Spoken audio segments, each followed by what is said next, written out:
Hello everyone and welcome to today's special program on GST waiver scheme under section 128A of the GST Act.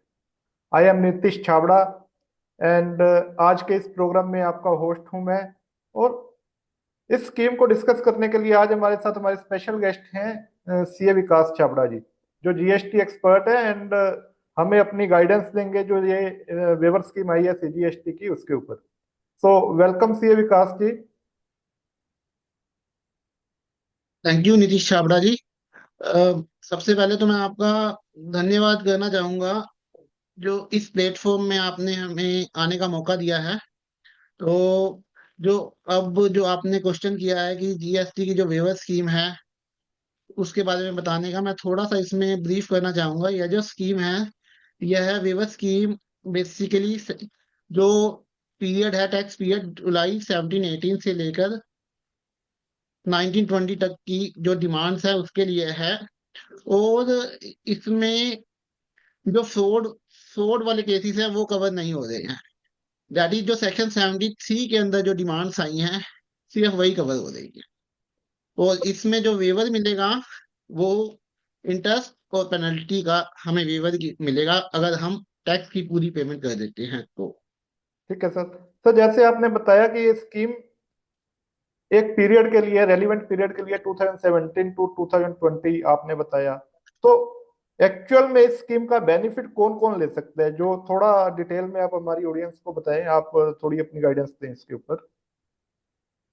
हाँ जी नीतीश जी, जैसा कि मैंने पहले कहा कि जो बेनिफिट है यह सिर्फ उन्हीं लोगों के लिए है जिनकी डिमांड सेक्शन 73 में इशू हुई है।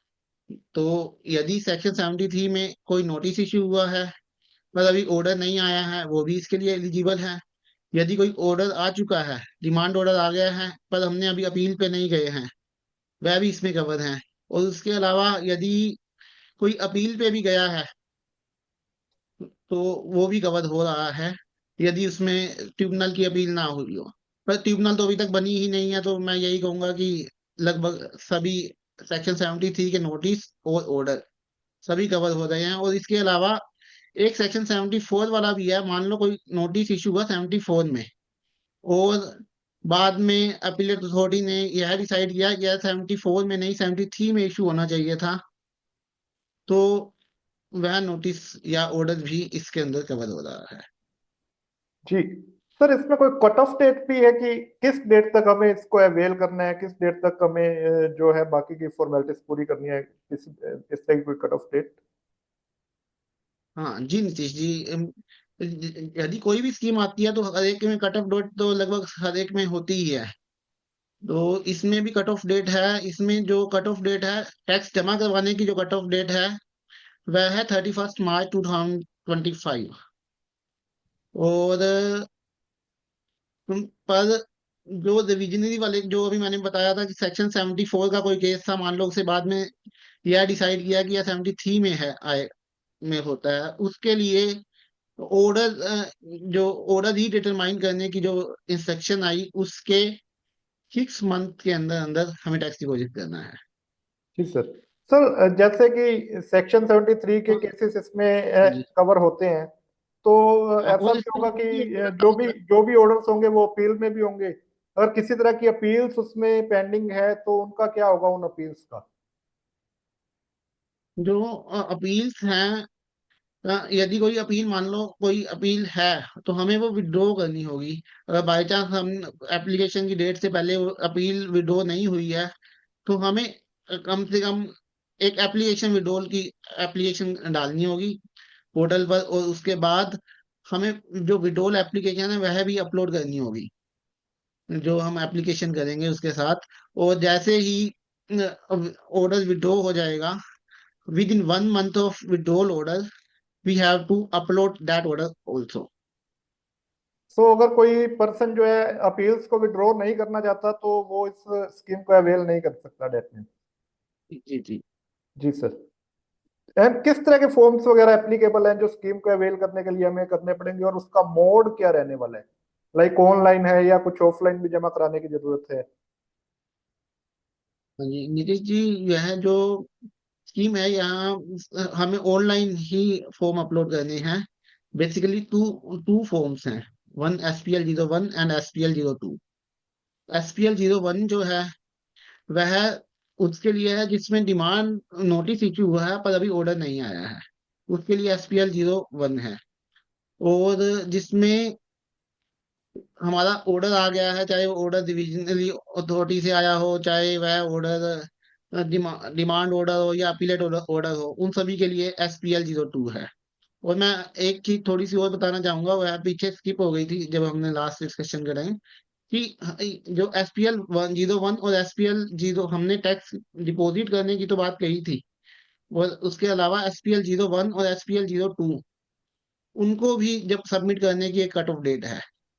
तो SPL 01 जो है वह हमें within 3 months of within 3 months from the cut off date, that is 31 March से 3 months अगर हम कहें तो 30 जून तक हमें एप्लीकेशन सबमिट करनी है SPL 01 वाली। और SPL 02 के केस में जो एप्लीकेशन है वह भी नॉर्मल केसेस में तो विद इन 3 months ही है, दैट इज 30 जून तक। पर अगर रीजनली वो 74 का ऑर्डर था और बाद में 73 का हो गया, हाँ, तो उस वाले केस में जो एप्लीकेशन सबमिट करने की जो ड्यू डेट है वह within 6 months from the date of order, determine order.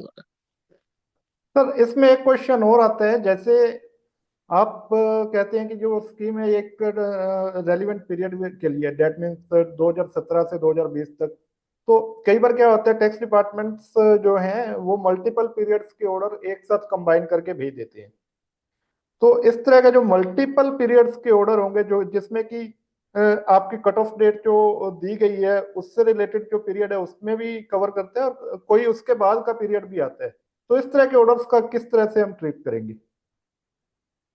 बेटी जी, जो स्कीम है वह यही कहती है कि हमें 1718 से लेकर 1920 तक के ही टैक्स का रिलीफ है। और उसमें साथ ये भी कहती है कि हमें बाकी डिमांड सभी जमा करानी होगी। तो इसका मतलब यह हुआ कि 1718 से 1920 के बाय चांस यदि कोई डिमांड उसके बाद beyond that notice, beyond this period cover होती है, तो हमें क्या करना होगा, वह डिमांड भी अलोंग विद इंटरेस्ट या पेनल्टी जमा करवानी होगी, अदरवाइज हमें यह वेवर नहीं मिलने वाला है।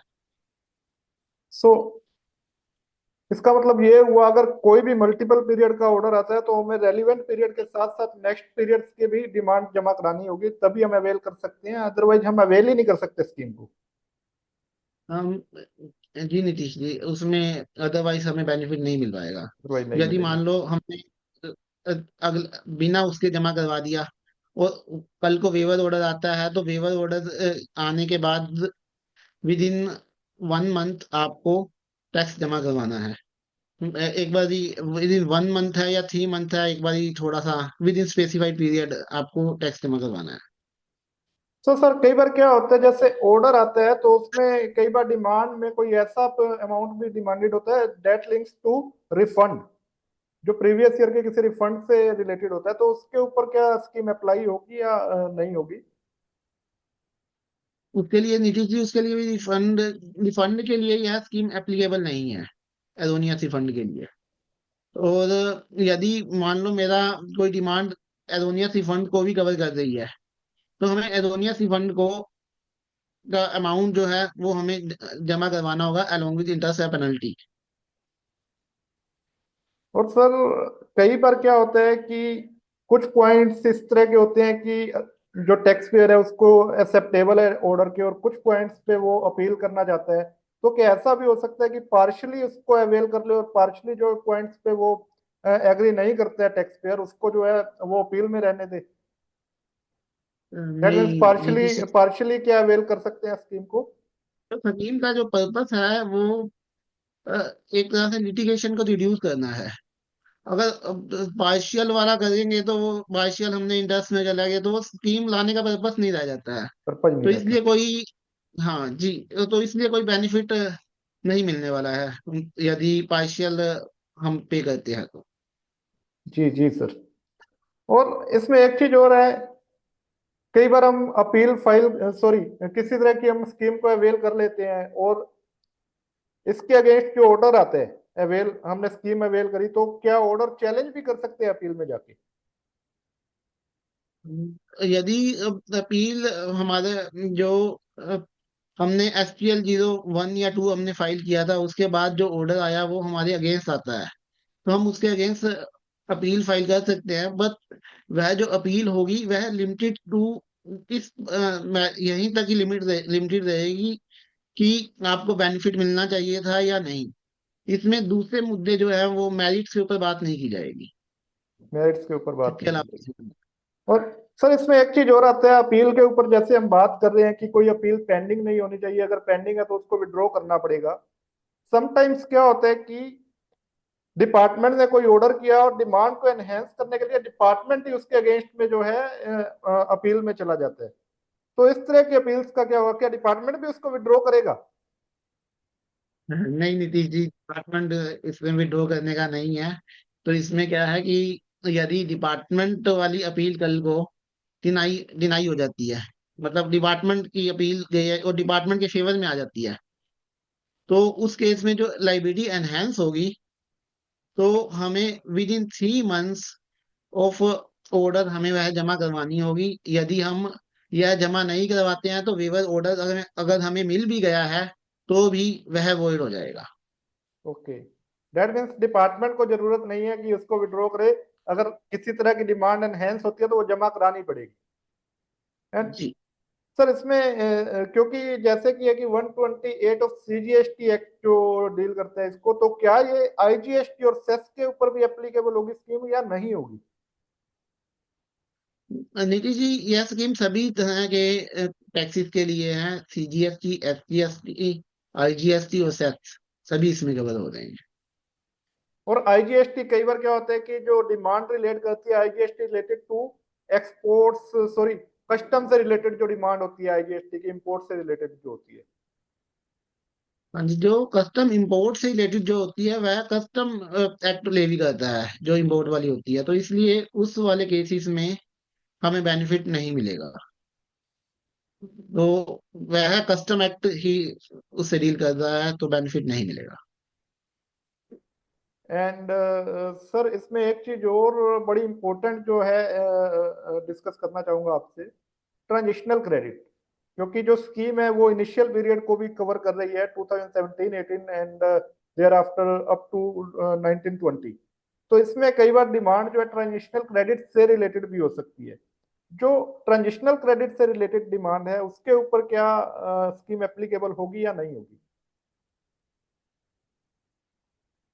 हाँ जी नीतीश जी, यदि ट्रांजिशनल क्रेडिट की डिमांड 73 के अंदर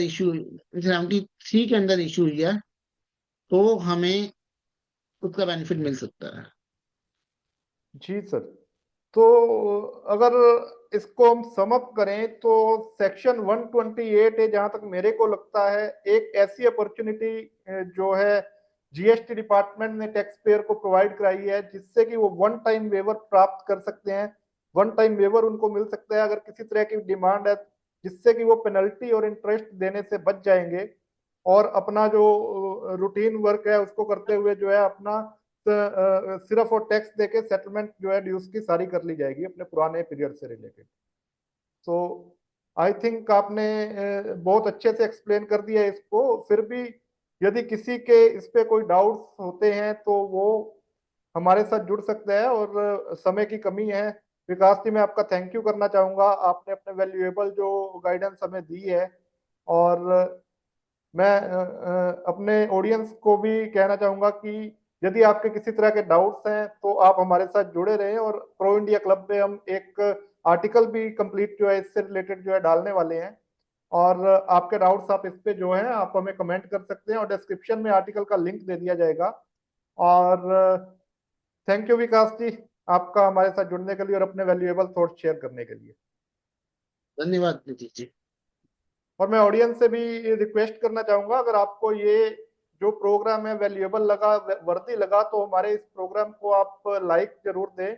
यूट्यूब पे इसका जो है लिंक शेयर किया जाएगा यूट्यूब पे, और वहां पे आप हमारे पेज को सब्सक्राइब भी करें, और ताकि आने वाले प्रोग्राम्स भी आपको रूटीन में मिलते रहें और आप उनको भी प्राप्त कर सकें। So thanks a lot.